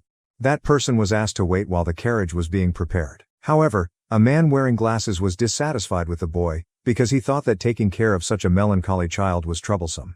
Another person recalled that the boy had extraordinary strength, surpassing that of a normal person in just 3 months. But they needed him to reach the level of Holy Knight, because there was news that a hero had been chosen. The older man interrupted the knight, saying that the saint of this era came from their country, so the knight should be careful with his words. The man with glasses felt tired when he realized that the important figures of this era were all orphans. However, he believes this also helps reduce future troubles in getting them there. He emphasized that they needed to move quickly to welcome Saint Ariamel. But the knight objected, saying that this was less like a welcome and more like a kidnapping. Finally, both the knight and the man with glasses got on the carriage and left. During another day, Gray apparently began to research more about the history of this world, as he never had the opportunity to access such information in his previous life. He read through books about heroes and saints, quietly humming in thought as he flipped through the pages. Isuka curiously asked if Gray said something, but the black-haired man brushed the boy's question aside. He then asked Isuka and Fio what they thought about the heroes and saints in the stories they had heard. Isuka doesn't have any strong opinions or thoughts on the subject. Fio tapped her pen on her chin, trying to think, and reiterated that they were supposed to be the ones who would save the world. However, the scale of this sounds too great, more like a fairy tale than reality. Gray fell into his own thoughts, wondering if these two characters, considered the protagonist and heroine, might possess special blood. However, from Isuka and Fio's reactions, he felt this was unlikely, especially since neither of them seemed to have any interest in the topic. Gray decides to question the NAP squad, including Stella, Lutz, Nina, and Ariamel, later. Meanwhile, Fio worriedly asked if anything had happened to Gray, because he looked like he was in deep thought. However, Isuka doesn't know exactly what caused Gray to become like that. The day before, when Gray was on his way to the guild to report completing the mission as usual, he happened to meet Emilia. She told him that he should go to the Valkyrie's house for a while. Emilia started pulling his arm, making him more confused. However, she quickly apologized and told him to go along quietly, making it seem like this was an important situation. When they arrived at the large mansion-like building where the Valkyries lived, Kasha apologizes for the sudden invitation and asks Gray to listen to what they are about to say. He wondered if this was something they couldn't talk about at the guild, and Kasha explained that there were too many people there. Kasha invited him to sit while she was about to go make tea, but Gray said there was no need and asked to get straight to the point. After that, they all sat down, and Halsaria began to explain. She said that the hero was on his way from the neighboring Holy Kingdom, and they were traveling through the forest. This made Gray wonder, because he had heard that elves could sense fairies. He asked how they knew that person was the hero, and Halsaria replied that the elves had confirmed this. As soon as he entered their territory, the hero did not go alone, but he also did not have too many people with him. However, Gray was still confused as to why he was informed about this. Kasha reiterated that the Valkyrie team declined the invitation to cooperate, and this made things suspicious. After they refused, the Valkyries decided to inform Gray, so he could be prepared in case anything happened. But much of this is due to Emilia's initiative. Gray also found this suspicious, especially since they deliberately avoided mentioning the oracle, which could have something to do with Isuka and the children, causing him to consider that perhaps he should take a break from missions. Gray told the girls that if the worst happened, they should take care of the children for him. The Valkyries agreed, but they also joked about whether a hero could die if Gray beheaded him. That's all that happened the other day. Gray began to focus more on the children, making sure they were safe while waiting for the hero and those with him to arrive. When he comes out of his flashback, Gray realizes that Ariamel hasn't appeared in a while, which worries him. Theo laughed and blamed the children for having trouble sleeping, affecting her. Gray stood up and went to check, seeing that Ariamel had fallen asleep next to the children. He gently covered all the children with blankets and left the room. When Isuka asked what happened, Gray explained that she just fell asleep with the children. The group decided to talk more quietly so as not to disturb them. Gray feels impressed with Isuka and Theo's hard work recently. But he couldn't help but wonder if the hero's goal was related to the children, the girls, or something else. No matter what, he is determined to protect the children. His thoughts were interrupted by a knock on the door. Theo was about to open the door, but Gray told her to continue studying and he would go check. As he walked to the door, Gray placed his hand on his sword, prepared for any situation, only to hear Emilia's voice outside. He opened the door with a confused expression, especially when he saw her coming alone. Gray invited Emilia into the house, and she explained that Kasha had told her to return immediately after conveying important information to him. Emilia says that Halsaria heard that the hero has left the forest and will arrive in less than a day. She also brought a gift for Gray. A magical communication device that would help them connect if something happened, even though direct verbal communication was not possible. Such equipment did not exist at the time Gray was in the group with the girls, but he did not refuse the gift and thought about preparing similar items for Isuka and the children in the future. Isuka and Theo curiously asked who was at the door, then began whispering to each other about Emilia, while Gray went to make drinks. When I put down my drink, Theo suddenly asks if Emilia is Gray's girlfriend, causing him to spit out his drink. Gray immediately asked her why she thought that way. Theo explains that Emilia's eyes when looking at Gray are different from when she looks at other people. The black-haired man confessed that they dated before, but that was a long time ago. However, Theo was curious to know more. Gray only said that the two grew apart over time. When she tried to ask more, he quickly interrupted, thinking that was enough. Gray didn't understand why this information was so interesting, but he didn't want to dig any deeper. Suddenly, Ariamel suddenly rushed into the room, apologizing profusely with messy hair. She said she would go prepare lunch, but Isuka surprisingly reminded her that the whole family had already eaten together. This confused Ariamel, finally realizing that she had just woken up from a dream. The long-haired girl felt ashamed and embarrassed. Quickly said that he would go wash his face. Gray comments that Ariamel has impressively disheveled hair after waking up, but Theo immediately tells him not to say that because Ariamel is a young lady. This confused him, because he thought it would be worse if she didn't know about it in the first place. Evening arrived at the Gray family's house, and as usual, Ariamel began preparing dinner. Gray wanted to help her cook, but Ariamel seemed hesitant and reassured her that she could take care of everything herself that day. Although he felt uncomfortable with this answer, Gray still decided to respect the girl's wishes. However, he couldn't help but wonder if Ariamel was entering a rebellious phase. With that in mind, the black-haired man walked outside the house to check on the others. Nina happily greeted Gray, waving with a bright smile. Theo and Lutz were also outside. It looked like the three of them were making wreaths from grass and wildflowers together. Gray waved back, before hearing Lena's father's voice mentioning how he took care of the children. Gray joked about whether Lena had finally kicked this bald old man out of the house. The older man grumbled in response, before explaining that he brought some leftover soup. This was the first time Lena's father saw the big house where Gray's children lived. He smiled and praised how spacious the house was. However, the bald old man also mentioned that recently a few men had been asking about Ariamel at the guild's inn and bar. He warns Gray that those people dress like mercenaries or adventurers, but their overly polite demeanor makes them less like real people in the profession.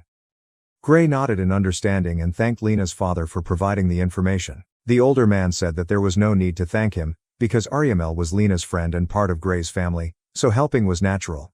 After saying that, Lena's father turned away, but before leaving, he was given a wreath of flowers by Nina and the other children. When Gray returned to the house, Ariamel noticed the pot of soup and was surprised. She smiled brightly when Nina explained that the pot of soup was brought by Lena's father. Gray added that he said it was due to leftover soup. At this moment, Gray and 3 others entered, each of them wearing a wreath of flowers on their heads. Ariamel looked at the group and smiled, starting to talk to everyone in the house. Ariamel suggested that the whole family should prepare something to give to Lena and her father as thanks for this kind act. However, it was now dinner time, so everyone went to wash their hands before sitting at the table. After everyone finished eating, they rested together in the living room. Suddenly, there was a knock on the door. Ariamel tried to get up and open the door, but Gray stopped him, saying he would go take a look.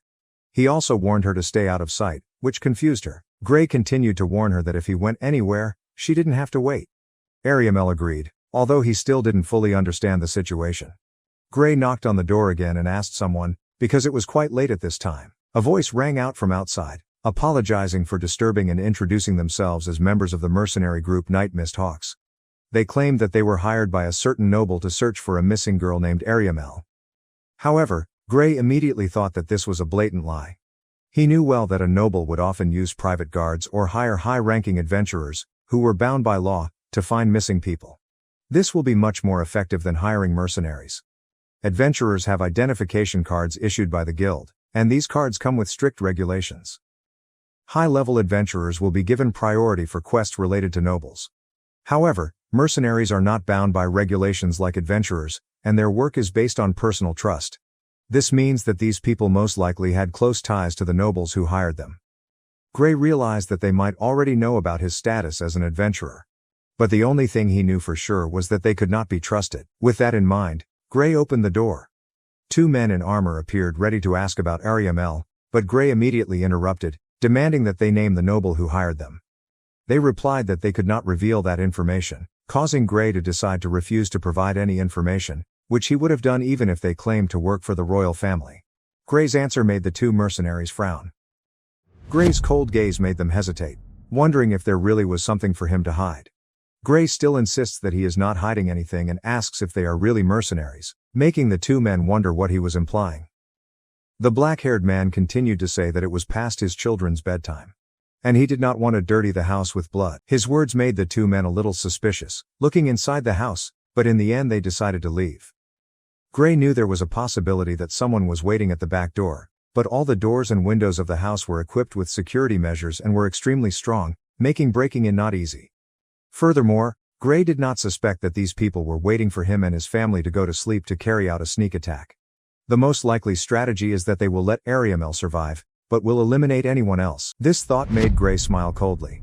Instead of waiting to be attacked, he decided to proactively strike first.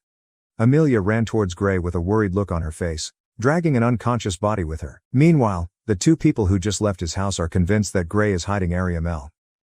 Although this is not completely wrong, they have a distorted view of the situation. Due to Gray's rough appearance, they assumed he was a thug. The 2 men do not believe that the children living with Gray are his children. Instead, thinking that he gathered them for dark purposes. They decided to report the incident to a bishop, after converging with the 3rd person in their group. But just as they were discussing, a voice asked if that was the correct name. Both of them were startled, pulled out their swords and turned around, only to see Gray panting with a wide smile on his face. He dragged their comrades' unconscious bodies along, and coldly said, "Don't leave your trash lying around like that." The black-haired mercenary asked what Gray did to their comrades. Gray told him to lower his voice before explaining that his teammates had been arrested for sneaking up behind his house. Gray admitted that their teammates' actions were wrong, and added that the person was still alive and would be returned, provided they answered the questions truthfully. Gray asked why they're looking for Ariamel and why the bishop wants her. However, instead of answering, the 2 mercenaries seemed like they were planning to do something to him. Unsatisfied with their response and unwilling to tolerate it, Gray immediately cut off the black-haired mercenary's arms and head. The remaining mercenaries were stunned and bewildered by Gray's incredible speed. when he saw him turn around and rush forward to behead the other mercenary. Just as Gray had taken down all the mercenaries, a familiar face appeared in the area. Halsaria, with his trademark pointed ears, asked if he was an addition, while the mercenary's body finally falling to the ground with a heavy thud. Gray asked if Halsaria saw the entire incident, and she responded by holding up 2 fingers and a peace sign, confirming that she had seen it all. This makes Gray wonder why she even asked him. Halsaria glanced over the bodies and commented that Gray was as cruel as usual. However, Gray found no reason to show mercy when his children were threatened. This causes Halsaria to tease him, calling him an overly devoted parent. Halsaria joked with Gray, telling him to quickly find a wife, even suggesting her team leader as a joke. She knew that this would make Emilia blush with embarrassment. Ignoring the teasing, Gray asked about the hero's location, and Halsaria pointed in a vague direction, claiming that direction seemed correct because the spirit said so. She explains that the hero's party consists of 5 people, including the hero, 1 wearing luxurious robes, 1 wearing white armor, and 2 others wearing the same armor. Looking at the bodies lying on the ground, Gray reflected on Halsaria's excellent reconnaissance abilities, even better than his own efforts, making him almost feel a little disappointed in himself. The pointy-eared woman, Halsaria, said that she would support Gray in the war, because if she returned to Emilia, she would only receive scolding. Currently, Emilia is taking care of the house, something Gray asked her and Kasha to do to protect the children, although Emilia looks sad. Gray felt that there seemed to be something wrong with Emilia and Ariamel's previous meeting, so he hoped they would get along better this time. Meanwhile, near Bestoke, the bishop is upset because the 3 mercenaries have not returned. The report stated that the girl had been adopted by an adventurer, which at first glance seemed like an easy exchange to make. However, the bishop emphasized that they had prepared alternative plans in case Ariamel was still held, only wanting to confirm whether she was really there or not. The old man began to feel uncomfortable, because he wanted to complete this mission as soon as possible. He could even become a coadjutor bishop if he got the job done, no matter what he had to do or who he killed. As he muttered to himself, Hero, whom everyone had heard a lot about recently, was sitting at a nearby distance. He bowed his head, his eyes filled with sadness, not showing any other emotions. Hero began to think about Ariamel being separated from the people she loved, causing another person in the group to complain about Hero looking too gloomy. This man has long hair and wears white armor. His name is Lundy? He had a bored and annoyed look on his face, complaining that he was starting to get annoyed at having to sit around without a woman by his side. The bishop knew that it was unlikely that Lundy would lose to an A-rank adventurer, but he was concerned about him doing something improper to the girl while trying to bring her back. So the bishop reminded him that his duty was to be a bodyguard. Their conversation was interrupted when Gray entered the area, coldly saying, "The atmosphere here is really bad." This confused the bishop and he immediately asked Gray's identity. Gray looked at them with cold eyes, believing that these were the same stalkers who had disturbed his family the night before and tried to do something evil to his daughter. The group became confused by his question, while the 2 knights accompanying the bishop turned around with worried expressions, realizing that their plan had been discovered. The old man ordered them to be quiet, blaming the 3 knights for not completing a simple task. The knights remained silent as ordered, while the bishop turned to ask Gray what his purpose was. Gray replied that his goal was simply to solve this problem, making the atmosphere even more tense. Before Gray's explanation, the older man asked how much money he wanted, leaving Gray confused. The bishop believes that Gray is after money and is willing to pay a sum for him to hand over Ariamel. This made Gray extremely angry, seemingly surprised to learn that Ariamel was assigned such a high value. The bishop confirmed this, explaining that it was a decision made by the prophet. After revealing this simple piece of information, he smiled reassuringly, trying to explain to Gray that there was no need for Ariamel to become a saintess. This caused a shadow to fall over Gray's face, as he was both confused and unable to believe what he had just heard. The bishop continued to explain, saying that it didn't matter if Gray had already had an intimate relationship with Ariamel, seeming to downplay the act as if it were normal. However, before he could finish his sentence, Gray was about to draw his sword to finish him off. As expected, Lundy quickly rushed forward, placing himself between the bishop and Gray, their weapons clashing violently. Lundy breathed a sigh of relief and said with a smirk that it was almost a dangerous situation. The long-haired knight confidently declares that killing the bishop will cause great trouble and that from now on, it will be Lundy who will face Gray. Gray didn't seem to care, just staring at the confident knight with cold eyes. The bishop still stood there, silent and shocked at what had just happened. He brought his hand to his neck, where Gray had almost slashed him, then began to panic and feel offended. He shouted that someone like Gray, just an adventurer, would dare to raise his sword against a bishop. He then ordered a less the boy known as the hero, to join the battle and make sure to kill Gray. Alice was startled by the command and reluctantly pulled out his sword. His gaze turned to the ongoing battle between Gray and the long-haired knight Lundy. The two swords clashed violently, the sound of metal echoing in the air as Gray fought with Lundy, neither of them backing down. Lundy yelled for Gray to focus on him, then pushed Gray back a distance. Gray slid across the grass, his eyes quickly glancing towards Aless, who still looked like a child. Gray thought that this boy did not fit the image of a hero. Although he didn't know how strong Aless was, he was certain that the person wearing white armor, Lundy, seemed more experienced. However, Gray decided to hold out and buy time until Halsaria returned. He decided his first action would be to make Aless unable to fight. Gray raised his sword again, his cold gaze directed straight at Aless. Alice prepares to join the battle, but is suddenly punched directly by Lundy. With a smirk, Lundy told Aless that he did not need to interfere, claiming that he could take down Gray himself. After Lundy's actions, the bishop was stunned to see the White Knight dare to take action against the world's chosen hero. He immediately questioned Lundy about what he was doing. Lundy looked annoyed and told the bishop directly that he should keep quiet. He felt uneasy thinking that a holy knight would have to rely on a hero just to deal with an adventurer. Lundy glanced at the bishop and asked sarcastically if he could lay hands on Ariamel before taking her away, on the condition that he killed Gray. However, this distraction gave Gray the opportunity to move closer and deliver a sudden slash. However, the slash was not enough to hit Lundy, as he quickly dodged the attack. Lundy clicked his tongue when he heard Gray say that he had said and done enough, and affirmed that he would take Lundy to meet the gods. Gray prepared to deliver a powerful slash. Jump into the air to increase the power of your sword swing. Lundy tried to get up and block the attack, but the force of the slash caused his legs to create cracks in the ground. From afar, Halsaria could clearly hear the sounds of tremors and explosions coming from the battle. She stood there looking confused, muttering that Gray seemed to be overdoing it in this match. Halsaria began jumping from tree to tree, getting closer to the battle as it continued. Lundy began to tremble, sweat pouring down his face as he felt the terrible power from Gray. He muttered curses in anger and frustration, a vein clearly visible on his forehead. Gritting his teeth to endure the pressure of the attack, Lundy wondered if this black-haired man was really just an adventurer.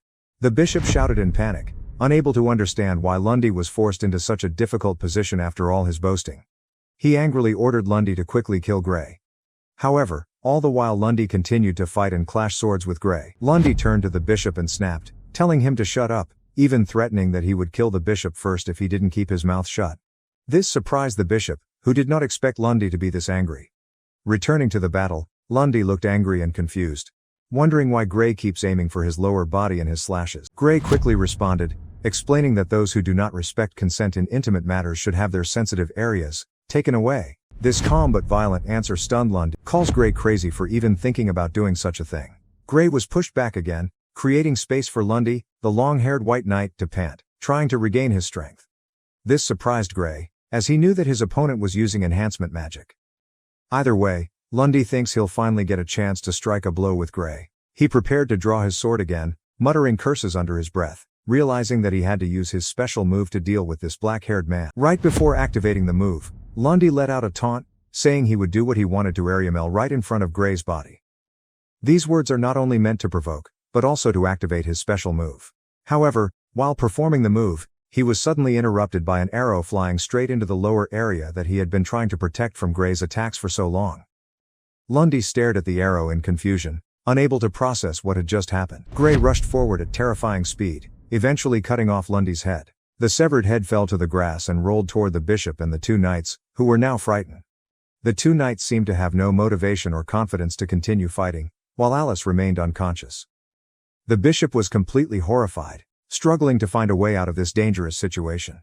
At that moment, Halsaria jumped out from her hiding place and approached Gray, announcing that her part of the job was complete. Gray thanked Halsaria and praised her skills, but he also fell into contemplation, thinking about the recent battle and how he had faced Lundy. Lundy leaves an unexpected moment that confuses Gray, even after he has won. Not because Lundy had a chance, but because Gray was surprised that this long-haired knight attacked with an attack that had so many openings. Ignoring that, both Gray and Halsaria walked closer to the bishop's trembling form. Gray shouldered the sword and sarcastically asked him if he had finished praying to his god.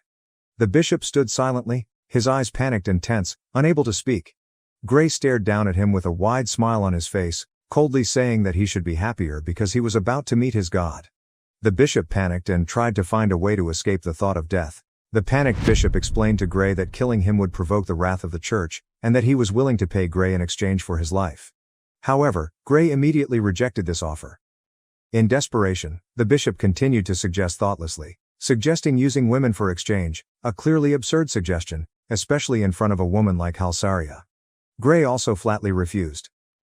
Not giving up, the bishop tried to persuade Gray by promising a position as a holy knight, but only received a cold answer from Gray, who mentioned resolving the situation with a compensation fee. These words sparked some hope in the bishop, who immediately appeared to agree, stammering that money is necessary to live. The bishop asked Gray how much money he wanted, causing the black-haired man to laugh loudly, turned to the guards and hinted that he had already been paid, by eliminating 4 of their group. The bishop did not understand these vague hints, while the guards either froze in fear and disbelief, or threw down their weapons and begged for their lives. Unfortunately for them, Gray showed no mercy or hesitation. He smiled wider, asking the guards why they were so scared. He emphasized that the church should have taught them that obeying the divine word and doing good deeds would lead to a happy life after death. He told them that if they didn't have a guilty conscience, they had nothing to worry about. But if there is, it would be better for them to die to atone for their sins. Before they could escape, Gray quickly beheaded both mercenaries, claiming that this action was to make up for their actions. Gray wiped the blood off his cheek, reminding himself that he would never show mercy to his enemies, for that would only lead to them returning with revenge, threatening what he needed to protect. The bishop became more panicked than ever, staring at the scene of the last of his mercenaries being killed. He desperately begged for his life, but Gray remained cold, replying that he should not beg him, but should pray to the gods, who must have been tired of waiting. The tense atmosphere was suddenly interrupted by the call of Halsaria, who attracted Gray's attention from afar. Halsaria told Gray that she wanted to give the bishop something before he died. Then, the gunner girl dropped a handful of necklaces from the dead mercenaries into Gray's hands. She asked the bishop if there were teleportation stones among them. The question stunned him, especially when Gray reached out to receive them. This action makes it clear that this is a trap. Understand that teleportation stones require physical contact to work. Gray immediately cut off the arm of the bishop holding them. The stones fell to the ground from the bishop's hand, revealing that he intended to use them to escape, if not distracted by Halsaria. Teleportation stones work as the name suggests, but are not very popular due to their high cost and ability to only move about 2 kilometers. The bishop clutched his shoulder, bleeding profusely, trying to hyperventilate while trying to find a way to heal himself, but Gray just smirked and prepared to swing his sword again. The bishop tried to beg again, but it was too late. The severed head rolled on the ground, while Gray turned around and called out to Aless, asking him to stop pretending to be unconscious. The boy sat up, his face sad and lifeless, not reacting much. Gray wanted to ask you a few questions, starting with your age. Alice replied that he was the same age as Ariamel. Although not very confident because he used to live in an orphanage, the black-haired man pondered the answer, wondering when he heard that Aless came from an orphanage on the other side of Storia. Gray wondered why a child from Kodarl was in Storia. Alice explained that a group claiming to be messengers of the Holy Kingdom of Storia had come to the orphanage with the intention of taking him away, as they claimed that he was the chosen hero. At first, Alice did not immediately refuse, but he wanted to bring his friends along. However, the bishop insists that is impossible, and promises that Storia will take care of everyone. The bishop flashed a sinister smile, explaining that Aless would be forcibly taken away if he did not agree, putting the boy in an awkward position. Hearing one of the other children at the orphanage call his name with tears in his eyes, Alice felt guilty. He wondered if the messengers would keep their promise, but he also knew that refusing would make the situation worse. So, Alice agreed and was asked to promise that he would never reveal where he came from. If anyone asks, you must answer that you are from Storia. Otherwise, bad things will happen. It seems Aless no longer has to worry about the threat, thanks to the death of the bishop, allowing the boy to further reveal that the group's plan was to bring Saint Ariamel, chosen by the returning prophet.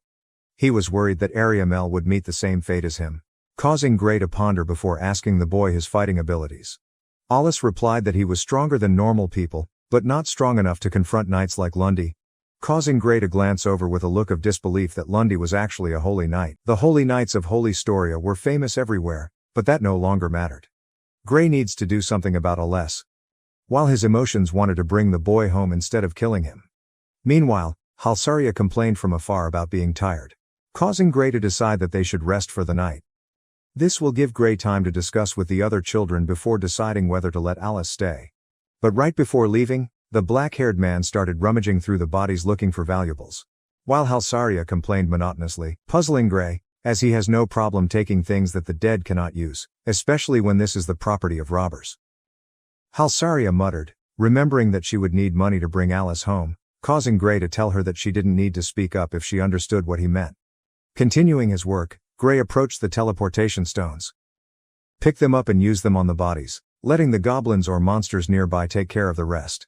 A flash of light momentarily flashed as the bodies disappeared. Complete the final work before the group prepares to return. Gray knew that the chances of Storia making a big deal out of the situation or the group's deaths were very low, since the authorities were probably not informed at all, given the group's stealthy behavior. He tells Halsaria to meet Amelia and the others again, while Gray leads Alice to an inn. There, he explained the story to the innkeeper and asked him to let Alice stay. The innkeeper tries to entice Gray to join him for an evening of drinking. But Gray refused and led Alice to his room. Alice thanked him for what he had done. Want to return the favor? But Gray refused, saying it was not necessary. Then he closed the door, sighing at all that had happened during the day. The next morning, Gray met up with a few members of the Valkyrie group again, greeted by Halsaria, who told everyone about what had happened. Gray thanked Halsaria, then turned to Amelia, who had her arms crossed with a somewhat distrustful look on her face. Amelia sighs and says that actions like saving Alice, who was chosen as a hero, are qualities of Gray that never seem to change, surprising him because he thought she would be angry. She asked what he planned to do with Alice, and he replied that he would discuss with the children whether to let the boy stay temporarily or not, while finding out more information about Alice's hometown. Amelia nodded, offering her support if Gray needed to rely on their group. However, it seemed like she wasn't ready to hear Gray thank and apologize for bothering her. Gray's words caused Amelia's smile to fade, leaving her confused. She stammered, trying to reassure her that there was no need for that, because they were friends. But Gray suggested that they go inside to talk some more. This made Amelia blush even more and become more confused, unable to do what she really wanted. It seemed like she was trying to overcome some psychological barrier. But in the end, Amelia couldn't bear it and hurriedly walked away without explanation. The other two women seemed to know what was going on. One person wanted to hold a strategy meeting, but Halsaria did not believe that Amelia would overcome this barrier. So they said goodbye to Gray and left with the group leader, leaving Gray to enter the house. He noticed Ariamel lying on the sofa. Approaching, Gray was confused by her unconscious state. Noticing her worried expression, made him wonder if she was having a nightmare. Even though he couldn't do much, he still worried about her. Meanwhile, Ariamel seemed to be standing in a dark and cold environment, a completely unfamiliar place, causing her to be confused as she looked around. She wanted to return home quickly, remembering that the children might be hungry. That made Ariamel worried about whether there was still food at home, while she still hasn't found a way to escape this empty place. The landscape seems to have begun to change. When the scene changed, Ariamel was shocked to be forced to witness and remember the image of the old tent she used to live in, as well as the moment it was destroyed. Her parents have passed away, but she still remembers the moment she met others and started a new life. Despite the lack of money or food, warmth and happiness still exist when people support each other. But now, it all seems like nothing anymore. Her unconscious state became even darker, causing Ariamel to witness a haunting scene. Strangers breaking into the residence. It's a combination of events from the game and reality, which could have happened if Gray hadn't intervened like he did. In that scene, Nina was grabbed by one of the strangers, causing Ariamel to panic and rush to stop her. However, her efforts did not yield much result. Lutz rushed in to help, but that brave action resulted in him being kicked away, falling to the ground with his head bleeding profusely. Ariamel was grabbed by one of the men, who said she was now their slave. They will be chained, beat, and do other horrible things. Despite the obvious emotional distress she expressed. In the end, Ariamel became a lifeless shadow, transformed into a person who only followed orders, no longer having emotions. Afterwards, she was declared a saint, and Alice is the hero. But even in her state of despair, deep down she was still filled with confusion and silent resistance. Those who enslaved her began to apologize, as if they had never done those terrible things. Their explanations seemed meaningless, while feelings of disbelief and shock kept repeating in her mind. Tears fell, then suddenly, wild laughter rang out from Ariamel. She cursed them all, praying that they would all die. Images of madness continued to haunt Ariamel, and her last words before killing herself were a tearful curse. She chose to stab herself, dying in guilt for not being able to protect the people she loved. In a moment of despair, Ariamel collapsed, embracing his cold body, wishing that someone could soothe that deep loneliness. A sudden warmth spread throughout the space, making her confused and wondering if her parents were coming to save her. When he woke up, Ariamel found himself being held tightly in Gray's arms. He gently asked her about the dream she had just had, but she couldn't seem to recall the details. Gray didn't force her to tell, simply saying he would take her back to her room to rest. It seemed like she wanted to say something, but remained silent. Upon returning home, Gray's curious and worried eyes were quickly relieved when Ariamel smiled gently and welcomed him. "Welcome home." Gray was stunned by those simple words. They shook him. Memories of his previous gloomy life came flooding back, where he never had anyone waiting for him when he returned home. He doesn't want to remember that past, but he also doesn't want to forget it. The small moments, the seemingly trivial things, the small memories, precious things, warmth, even though no one responds. Gray kept coming back and saying things as if someone would answer, and that's all. Up until now, what he has always wanted was simply a family. With rising emotions, the black-haired man gently returned the greeting, making Ariamel smile brightly. Gray realized, in that moment, that he wanted to continue being a family with these children. As he walked up the stairs, Ariamel remained still in his arms. She asked if she could sleep in his room tonight, explaining that the other children had already gathered there. Gray entered the room as quietly as possible, walked over to the bed and placed Ariamel on the mattress next to the other children. She thanked him, her eyes gradually closing due to sleepiness, and whispered her wish for him to join if there was room. But her words faded as she fell asleep. Gray looked at the bed, observing that it seemed too small to accommodate all 7 people. He started thinking about whether he could buy a bigger bed, to both make him comfortable and keep this situation intact. Whenever necessary, an idea flashed in Gray's mind that he could let the younger children use him as a bed. But his thoughts were interrupted by petite Nina, who gently pulled on his pants and dreamily asked to be led to the bathroom. Without any panic or haste, the black-haired man quickly picked up the girl and took her to the bathroom. After he was done, he praised her, only to find that she wanted to be picked up again. Gray picked her up and patted her back until she quickly fell asleep. When he returned to the room, he realized Stella had also woken up and asked for the same thing as Nina. With quicker and quieter movements, Gray placed Nina back on the bed and picked up Stella to do the same. The black-haired man was about to leave, but remembered someone who would likely need him next. He glanced towards Lutz, who was fidgeting in place. Gray tried to reassure the boy that he would be right back. But before he could finish his sentence, Lutz couldn't hold back anymore. The little boy began to sob because of his incident. Gray tried to comfort him, quickly threw away the dirty pants and replaced Lutz with a new pair. Despite all the coaxing, Lutz continued to cry, and Stella began to cry as well. Gray wondered how he could comfort a crying child.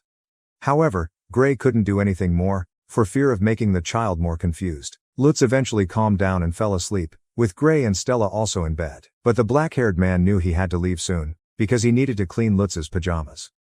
Gray tried to leave the room without making a sound, then started washing the suit until morning. This surprised him because time passed so quickly.